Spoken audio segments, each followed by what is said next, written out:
Nije završeno sa pojačanjima.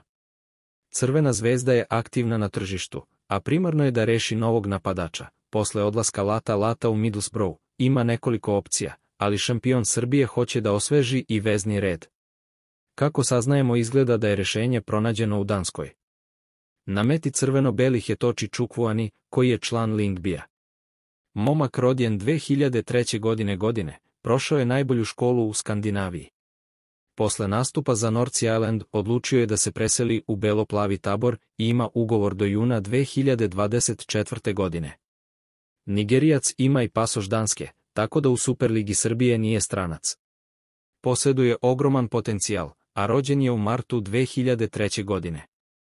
Ofanzivne karakteristike su mu glavni aduti, a već se jednom upisao u strelce na 3 odigrana meča u novoj sezonu. Dobio je i zvaničnu ponudu, pa na njemu je da preseče oko eventualne selidbe u Beograd. Klubovi su blizu dogovora. Crveno-beli su već doveli Marka Stamenića iz Danske, koji se pokazao kao pun pogodak posle nastupa u dresu Kopenhagena. Čukvuani je prošao sve mlađe selekcije Danske, a već je za mladu reprezentaciju upisao 4 nastupa.